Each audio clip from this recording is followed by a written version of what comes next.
that's so smart that I'm uncomfortable in this world.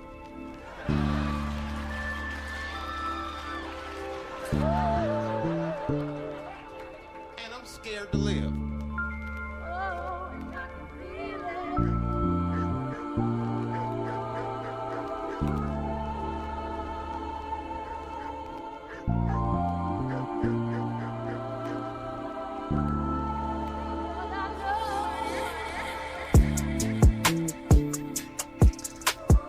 What's going on again? This is the Diagnosed Podcast. I am your host, your boy Scripture, also known as Big Burr. Manly man, all man. You see that poster up there? I am him. 100% all Angus beef man. Pause. Nonetheless, this is the Diagnosed Podcast. I want to thank everybody for watching the episode.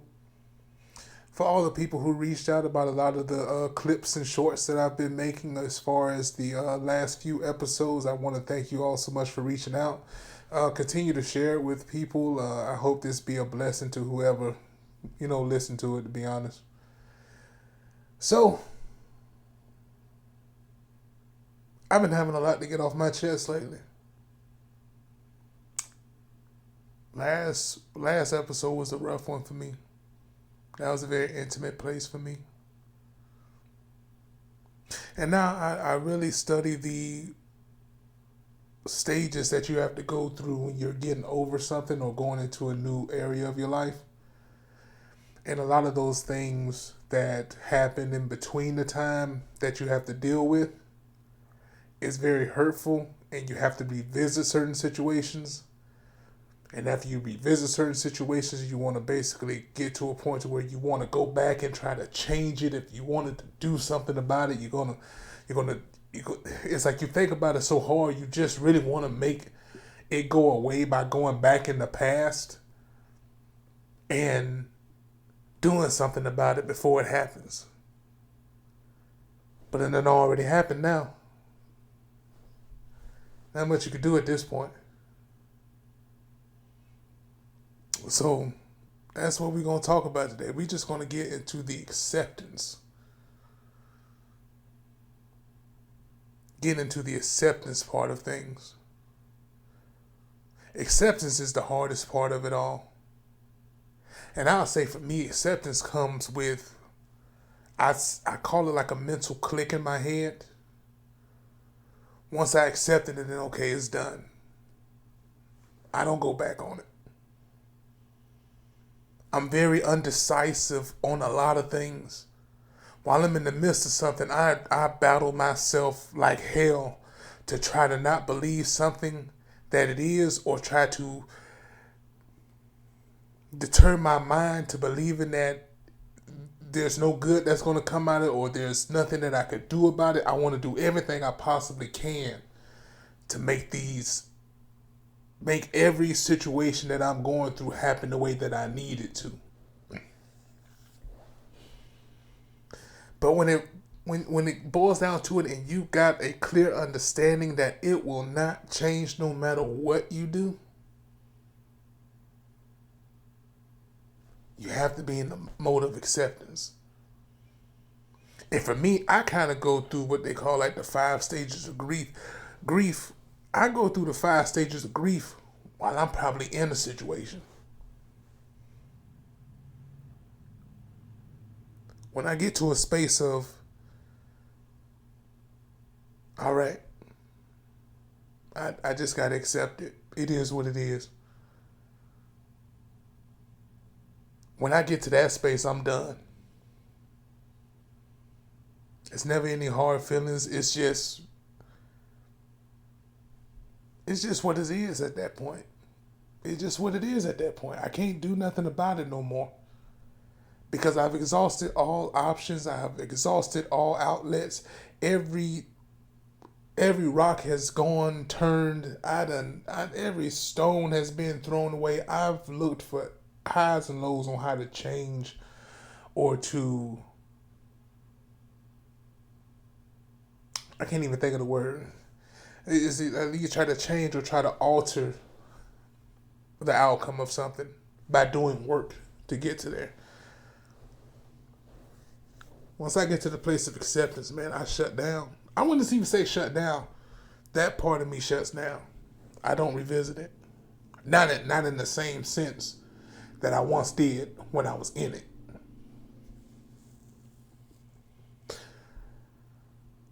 I'll give you guys a little background. I had a house at one point, went through a divorce, bought a house when I was 30 years old. Had to sell the house when I was 33. After the divorce.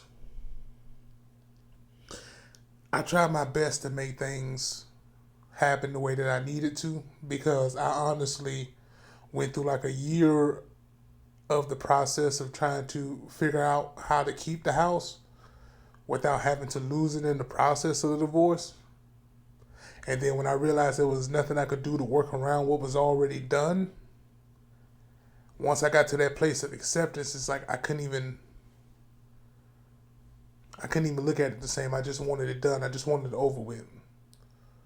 I just ripped the Band-Aid off at that point. I didn't want nothing else to do with it. In life, I've dealt with situations in relationships to where once I get to that place, again, of acceptance, if I done all I can do, and I feel that you don't see me in that area, or you haven't acknowledged me in that area, once I get to a place of acceptance, I don't see it the same. I don't see the situation the same. I don't see the relationship the same. I've exhausted everything. When I stopped trying to beg, or if I stopped trying to bargain, or if I stopped trying to do these things, when I've cried my tears, when I have gone through all the first 4 stages of grief, and when I get to acceptance, okay, God, you got it. And I promise you, every time I get to the place of acceptance, for some reason, those old situations or relationships or whatever it is, they try to find their way back after it's already done. I can't see it the same no more. And that's not to say anything, towards anybody. That's just me personally. Me personally, I have a complex when it comes to, and I'll just say romantic relationships. I have a complex when it comes to romantic relationships, because I feel that I do so much work in a lot of them, to where if I don't feel that it's being reciprocated, the effort and the intention and everything that I'm doing is in that space, if I don't feel that reciprocated, once I get to a place of acceptance, when I've done all those first 4 stages, all right, it is what it is at this point. And as I say that's not for anybody. That's just saying that for me mentally, I'll question everything if I go back to it. Because why did I have to go through these stages and get to the stage of acceptance, and then you want to come back? I can't see it the same when I get to acceptance. It was something that I can't change.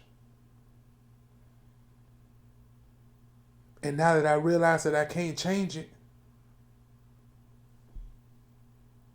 I move on. I don't do it out of spite or anything like that. That's just me personally. The thing that I love most about how people think nowadays, and it's so funny how social media works. People actually are out there coaching other people to choose themselves. I get it. There's nothing wrong with choosing yourself. But at what cost, though?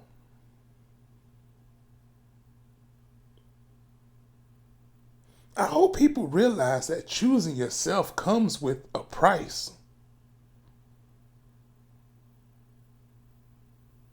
Choosing yourself does have a downside to it. And if you can live with choosing yourself, by all means. But I really think in my DNA, it's hard for me to choose myself because I really believe I believe that life is more worth living if you have the heart of a servant. If you want to be a part of something, if you want to put your all into something, or if you want to share it with someone. That's my role in life. I can't say the same for others. A lot of people, they will say like, no, you need to do this and you need to do that.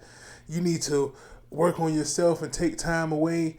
And you need to just start choosing yourself and just being there for you, being there, so on and so forth. That's beautiful. Beautiful. But no. Choosing yourself comes with a price. And a lot of people don't understand that. You can be in a relationship with somebody, and guess what? That person decides to choose themselves, and then the other person is like, wait a minute, so what about me?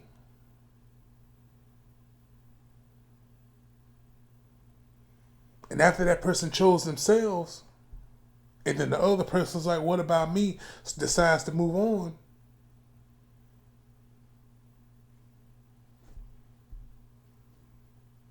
Don't try to go back to it. It's never any love lost. You choose your path in this life. And for some people, we are here. And I won't even say for some people. I'm just talking about myself. This is about me. For me, I live to be a willing vessel. My mother is like that. My mom is one of the most giving people in the world. And sometimes I hate the things that she does. But that's just her. And I have traits of that. Now, granted, a lot of mine can be very misguided. But it does come in a pure place. Come out of a pure place. I like to always see whoever it is that I'm involved with, family members or whoever I consider to be a genuine vessel in my life. I always want to see them succeed or be doing whatever it is that they can be doing to make themselves better. I always want to give as much as I can. And when I say misguided, I do give more than what I need to or what I don't even have. That's why I say, like, I'll give my fucking last for those that I love. Even when sometimes they don't ask for it. I just got the heart of a giver. And I'm accepting that I can't change that part of me. It's just who I am. I work on how to be better at maneuvering it and being able to implement it in my life on a daily basis. But I will never apologize for being the heart of a servant that I am. I never apologize for doing any and everything that I could to make a certain situation work the way that I wanted it to. I'll never go back and change anything, but I can always put into the forefront that, hey, I'm looking to basically get better and better and better and better. What's the point in going through all this if you're not going to learn something from it? Learn how to be better at it. Accept the fact that this is your trait. This is what you're good at. This is how you feel that you could be used. This is your role in life. And nobody should make you feel any type of way about that. And accept the fact that you do have the ability to make it work even better in your favor. Accept the fact that you can hold back the reins on that gift so that you don't feel that people take advantage of it. Accept the fact that you are in a position to continue to love and continue to pour out and continue to be a point of contact for people who are in need. If that's your role, you got to walk in it. We all have roles in this life.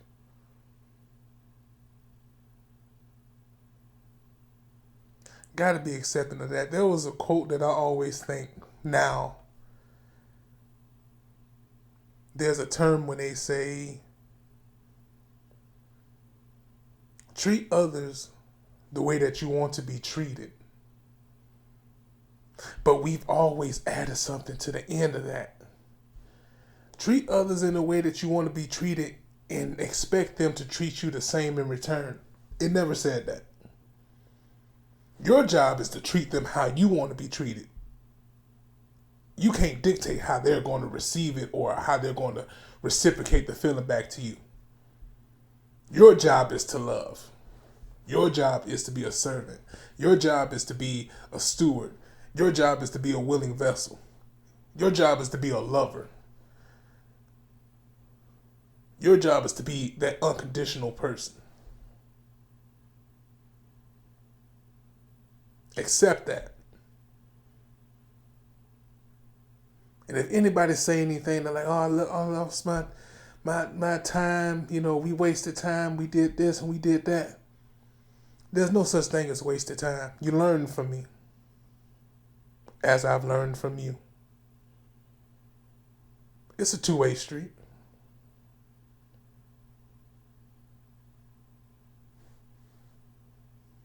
Not everything always has to be about who got out of what and what didn't go this way or what went awry or whatever it may be. We just have to get to a point to where we actually accept our roles in this life, and we cannot have others on social media or these videos and everything telling us how we should be because of their own personal feelings or beliefs. I can honestly say I've never chosen myself in any relationship I've ever been in. Paid the price for it, yeah. But I can honestly say it never changed who I am at my core. It's changed the way that I've reacted to certain things. It's changed the way that I've poured into certain things. It's changed the way that I've behaved in certain areas.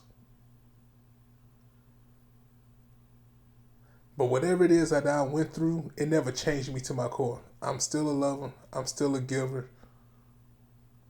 I'm still a joker. I'm going to crack jokes. You call me, I'm going to be there. That don't change. For anybody that I love, even if I don't talk to them on a regular basis, if they call me and say that they need something and I can do it, I'm there. That don't change. But a lot of people online, they'll basically tell you, nah, you need to start choosing yourself. Cut these people off, cut that off, cut that off. It's always good for your mental health to do that for certain situations. But don't change who you are at your core to mimic a lifestyle that you don't believe in. Not everybody was built the same. Not everybody was thinking the same.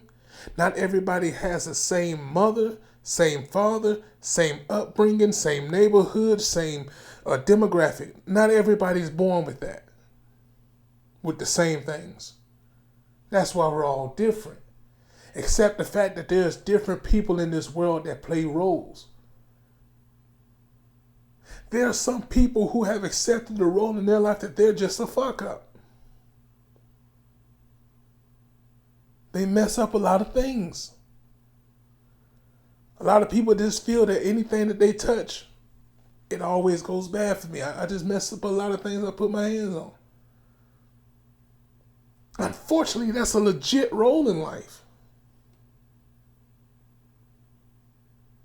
And sometimes we got the nerve to look down on people whose role in life is to teach us not the way to go. Oh, we look at that homeless person, that nigga need to get a job. No, nigga, you need to keep your job. He's showing you what it looks like out there.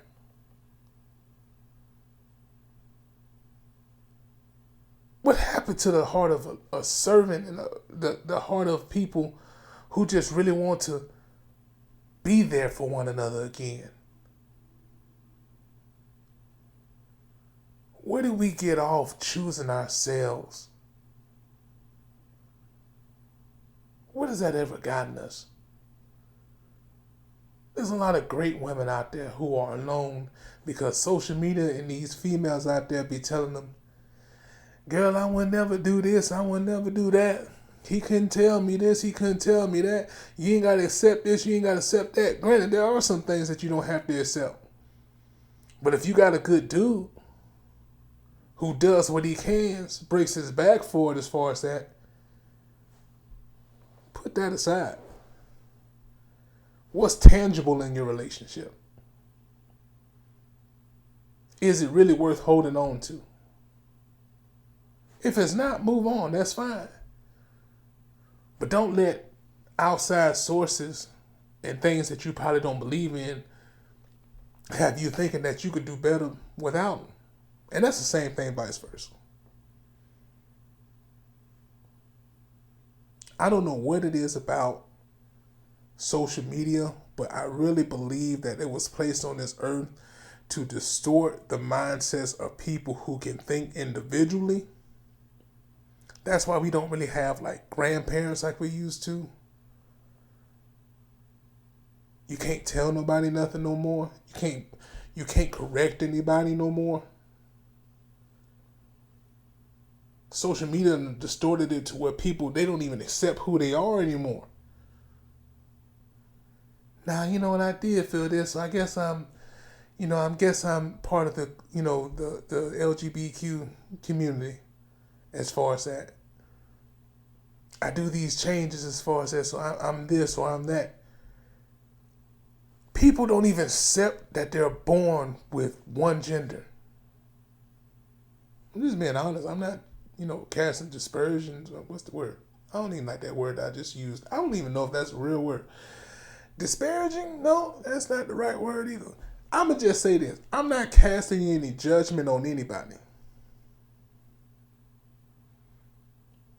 But people have gotten out of a place of acceptance of who they are and how they can master just being themselves. And they have it to where people will deliberately make you feel bad or down or lower than because you don't think the same way that they do.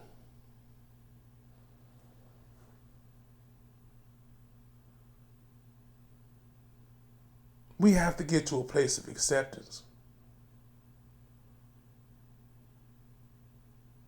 Getting to a place of acceptance will really change your life. It will give you peace. It will give you understanding. It will give you the fear of God.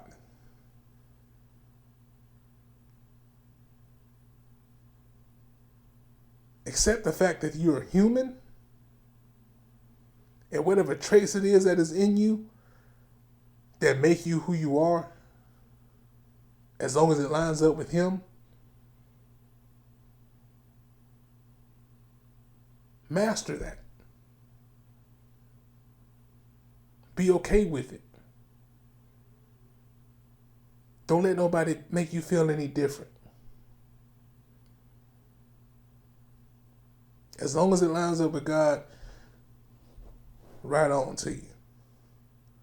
But don't let these people on social media make you feel that you could just cut off people and that you can't do this or you can't do that or this is not how it's supposed to be. You're supposed to be in a position of servitude and love and compassion and empathy and all of those things. But they're making it seem like it's okay and acceptable to be as selfish as you can possibly be.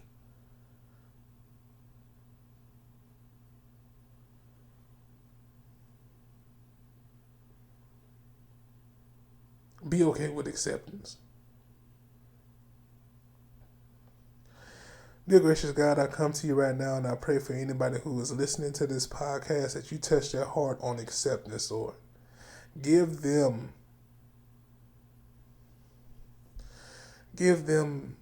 the wisdom and the knowledge and the understanding and the fear of God that accepting themselves, first and foremost, will come about in a way that will grant peace, prosperity, and a full-blown life.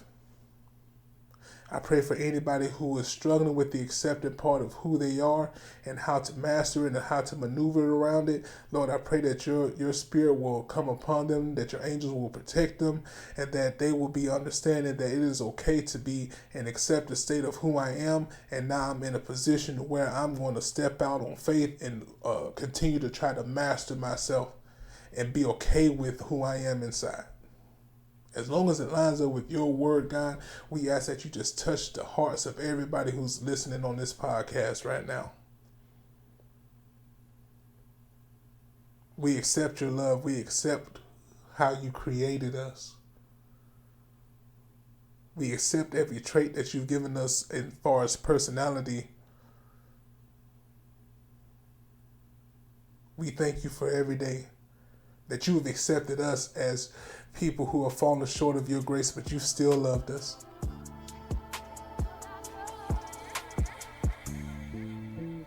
In Jesus' mighty name.